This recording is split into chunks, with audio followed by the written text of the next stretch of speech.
दोस्तों नमस्कार, हमारा नाम योगेश शुक्ला है और आप इस समय निष्पक्ष संदेश देखें। आज महिला पहलवान रेसलर विनेश फोगाट की बात करेंगे। उन्हें पेरिस ओलंपिक में फाइनल में पहुंचने के बाद क्यों डिस्क्वालीफाई कर दिया गया, उन्हें बाहर कर दिया गया। क्या हमारे देश के ही किसी व्यक्ति की उसमें साजिश है? अब उन्हें सिल्वर मेडल दिया जाएगा या नहीं, जिसको लेकर विनेश फोगाट ने स्पोर्ट कोर्ट में अपील भी कर रखा है। इन सब के बारे में आपको विस्तार से बताएंगे। आप वीडियो पूरा देखिए। अगर आप पहली बार हमारे साथ जुड़ रहे हैं तो सबसे पहले चैनल सब्सक्राइब कर लीजिए। अब वीडियो अच्छा लगे तो लास्ट में लाइक और दोस्तों को शेयर जरूर कर देना। आपको बता दें कि 6 अगस्त दिन मंगलवार को जब विनेश फोगाट ने सेमीफाइनल जीता तो पूरे देश में खुशी की लहर दौड़ गई कि विनेश फोगाट अब ओलंपिक के फाइनल में पहुंच चुकी हैं। भारत के पास एक गोल्ड मेडल आ सकता है। लेकिन इतनी बड़ी जीत होने के बाद पूरी देश खुशियां मना रहा था, लेकिन हमारे देश के प्रधानमंत्री मोदी जी ने ना तो ट्वीट किया ना उनसे फोन में बात किया। इसके पहले के खेलों में आप अक्सर देखते रहे कि प्रधानमंत्री मोदी जी तुरंत ट्वीट करते हैं और फोन में खिलाड़ियों से बात भी करते हैं, जैसा इस बार भी हुआ। लेकिन विनेश फोगाट के संबंध में ना प्रधानमंत्री जी ने ट्वीट किया ना उनसे फोन में बात किया। जब 7 अगस्त को उनका टेस्ट होता है और वो डिस्क्वालीफाई कर दी जाती है इस बात को लेकर के कि उनका वजन 100 ग्राम ज़्यादा है। उनका वजन 50 किलोग्राम होना चाहिए था, लेकिन 100 ग्राम ज़्यादा होने की वजह से उन्हें डिस्क्वालीफाई कर दिया गया और उन्हें फाइनल से बाहर कर दिया गया। जब उन्हें फाइनल से बाहर कर दिया जाए, प्रधानमंत्री जी ट्वीट करते हैं और दुख व्यक्त करते हैं। तो इस बात को लेकर कहीं ना कहीं थोड़ी बहुत शंका की सुई जाहिर होती है। क्या साजिश का शिकार विनेश फोगाट हुई? ऐसा हो नहीं सकता है। हो सकता है प्रधानमंत्री मोदी जी किसी कार्य में बिजी रहे होंगे, इसीलिए ना तो ट्वीट किया ना तो फोन किया। लेकिन फिर उसके बाद 2 दिन बाद जब नीरज चोपड़ा सिल्वर मेडल जीतते हैं तो उसके बाद प्रधानमंत्री मोदी जी उनसे फोन में बात करते हैं। फिर कहीं ना कहीं शंका की सुई जाहिर होती है। हेलो, नमस्ते सर। बहुत बहुत बहुत बहुत बधाई आपको। धन्यवाद सर। अपने देश का नाम फिर एक बार रोशन कर दिया। बस सर वही है कि जो सबकी उम्मीद थी गोल्ड के लिए, वो कहीं ना कहीं एफर्ट भी लगाया, लेकिन जैसा हमारी बात हुई थी कि छोटी वो इंजरी वगैरह की वजह से वो पुश जो करना चाहता हूँ वो नहीं कर पाया।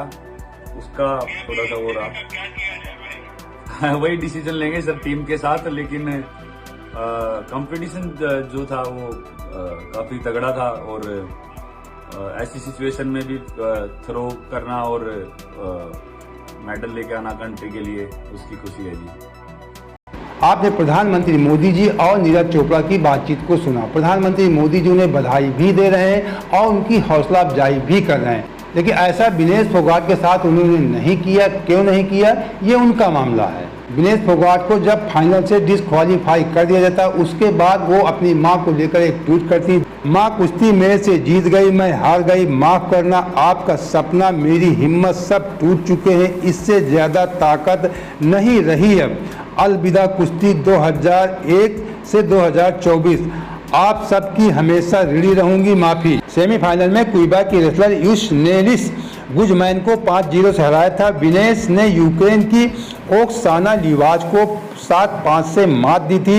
यह क्वार्टर फाइनल मुकाबला था। वहीं विनेश ने जापान की यूई सुसाकी को 3-2 से पटका था, लेकिन वे गोल्ड मेडल के मैच से पहले ही अयोग्य ठहरा दी गई। विनेश को डिस्क्वालीफाई कर दिया गया। जापान की जिस सुसाकी को विनेश फोगाट ने हराया, बताते हैं कि वो आज तक कोई मैच हारी नहीं है, गोल्ड मेडलिस्ट है, वर्ल्ड चैंपियन है। उनको हराने के बाद वो फाइनल में पहुंची थी, उसके बाद उन्हें डिस्क्वालीफाई कर दिया, इसलिए वो फ्रस्ट्रेट हो गई।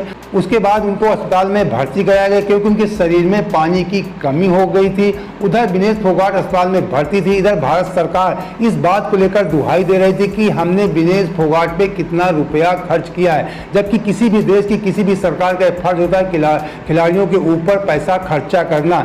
जबकि हमारे देश की भारत सरकार इस बात को लेकर एहसान जता रही है कि हमने विनेश फोगाट पे 77 लाख से ज़्यादा रुपया खर्च किया उनकी तैयारी को लेकर के। आपको थोड़ा पीछे ले चलेंगे, जब विनेश फोगाट और साक्षी मलिक और बजरंग पुनिया जब ब्रिजभूषण सिंह के खिलाफ धरना प्रदर्शन जंतर मंतर में कर रहे थे, उस समय भी गोदी मीडिया कह रहा था देख लीजिए टैक्स पेयर का कितना पैसा इन खिलाड़ियों के ऊपर खर्चा किया जाता है। गोदी मीडिया देशवासियों को इस बात का एहसास करा रहा था कि आप लोगों का पैसा इन खिलाड़ियों के ऊपर खर्च किया जाता है और ये खिलाड़ी लोग सरकार के खिलाफ प्रदर्शन क्यों कर रहे हैं। उनके कहने का तात्पर्य था जबकि भारत सरकार हमारे आपके टैक्स से पैसा उद्योगपतियों का माफ कर दिया जाता है, जो आज की डेट में बताते हैं कि लगभग 18 लाख करोड़ रुपए भारत सरकार ने उद्योगपतियों का माफ कर चुकी है। लेकिन खिलाड़ियों पे 1 करोड़ 2 करोड़ 77 लाख खर्च करने के बाद भारत सरकार बता रही है। उधर विनेश फोगाट, पूरा देश दुखी है, उधर विनेश फोगाट को डिस्क्वालीफाई कर दिया जाए, वो अस्पताल में भर्ती हैं। इधर लोकसभा के अंदर खेल मंत्री ये बता रहे हैं कि हमने विनेश फोगाट के ऊपर कितना रुपया खर्च किया है। इसीलिए कहीं ना कहीं कहा जाता है कि शंका की सुई कुछ ना कुछ हो सकता है, लेकिन ओलंपिक के नियम बहुत सख्त होते हैं। हम ये नहीं कह सकते कोई ऐसा कारण के साथ कोई साजिश हुई है। इन्हीं खिलाड़ियों के धरना प्रदर्शन के बाद ब्रजभूषण शरण सिंह को जो भारतीय कुश्ती महासंघ से बाहर कर दिया जाता है, उसके बाद फिर चुनाव होता है और ब्रजभूषण सिंह अपने किसी खास व्यक्ति को चुनाव जितवा देते हैं। उसके बाद वो पोस्टर लगाते हैं, ये कहते हैं कि दबदबा था, दबदबा है, दबदबा रहेगा। तो कहीं ना कहीं कुछ ये दबदबा या जुगाड़, जो हमारे देश में कहा जाता है जुगाड़, तो शायद सिस्टम कहीं न कहीं दिमाग में कहीं शंका की सुई जाहिर करते हैं। लेकिन इस बात को लेकर हम आप शंका नहीं कर सकते, क्योंकि इंटरनेशनल मामला है।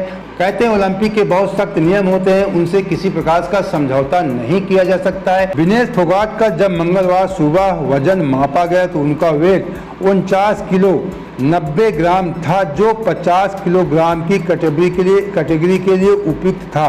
रिपोर्ट्स के मुताबिक सेमीफाइनल के मैच खेलने के बाद उन्हें एनर्जी के लिए खाना खिलाया गया, जिससे उनका वजन बढ़कर 52 किलो 700 ग्राम तक बढ़ गया था। इसके बाद उनकी मेडिकल टीम ने रात भर विनेश का वजन घटाने की कोशिश की थी।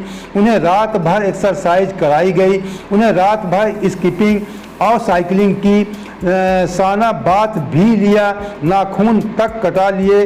विनेश का वजन कम तो हुआ, लेकिन तमाम कोशिशों के बावजूद उनका वजन 50 किलो 100 ग्राम पर अटक कर रह गया, जिसे उन्हें डिस्क्वालीफाई कर दिया गया। इसे दुर्भाग्य ही कहा जा सकता है कि विनेश ने रात भर मेहनत किया, यहाँ तक कि पानी भी नहीं पिया। इसी वजह से उनके शरीर में पानी की कमी हो गई थी। जब उन्हें डिस्क्वालीफाई कर दिया, उन्हें अस्पताल में भर्ती कराना पड़ा। उसके बाद उन्होंने ट्वीट कर दिया था कि मैं कुश्ती से हार गई।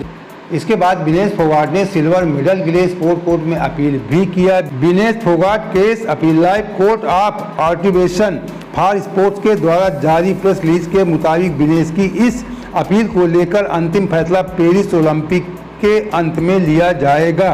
विनेश ने खेल पंचायत में 50 किलोग्राम वर्ग के ओलंपिक फाइनल से पहले अयोग्य ठहराए जाने के खिलाफ अपील की है, जिसमें उन्होंने संयुक्त रजत पदक देने की मांग की है। विनेश फोगाट को डिस्क्वालीफाई करने के बाद नीरज चोपड़ा ने भी ट्वीट किया। उन्होंने कहा मुझे बहुत दुख है, मैं कुश्ती के नियमों के बारे में तो ज़्यादा नहीं जानता हूं, लेकिन वो स्वर्ण पदक की ओर बढ़ रही थी जब उन्हें डिस्क्वालीफाई कर दिया गया। मुझे वाकई बहुत दुख हुआ है। सचिन तेंदुलकर ने भी एक पोस्ट में लिखा कि विनेश फोगाट सिल्वर मेडल को डिजर्व करती हैं और समय के अनुसार नियम को बदलना चाहिए। आपको बता दें विनेश फोगाट का केस भारत देश के जाने माने नंबर 1 वकील हरीश साल्वे जी लड़ेंगे। पूर्व सॉलिसिटर जनरल और वकील Salve court of arbitration for sport CAS में विनेश फोगाट का केस लड़ने के लिए IOA द्वारा नियुक्त किया गया है। अब साल्वे पर केस जीत कर विनेश को मेडल दिलाने की उम्मीदें हैं। आज जब हम वीडियो बना रहे हैं तो विनेश फोगाट के केस में आज सुनवाई होनी थी, लेकिन कोर्ट ने कहा ये सुनवाई कुछ घंटों की नहीं है, इसमें अंतिम फैसला खेल खत्म होने के बाद ही लिया जाएगा। आप बता दें 11 अगस्त को पेरिस ओलंपिक खेल खत्म हो जाएंगे। उसके बाद विनेश फोगाट को सिल्वर मेडल मिलेगा या नहीं, इसके बारे में कोर्ट अपना फैसला सुनाएगी। तो दोस्तों, अगर इसी प्रकार की निष्पक्ष खबरों के साथ आप हमारे साथ जुड़े रहना चाहते हैं, सबसे हमारे चैनल सब्सक्राइब करिए, वीडियो लाइक करिए, दोस्तों को शेयर जरूर कर दीजिए। जय हिंद, जय भारत।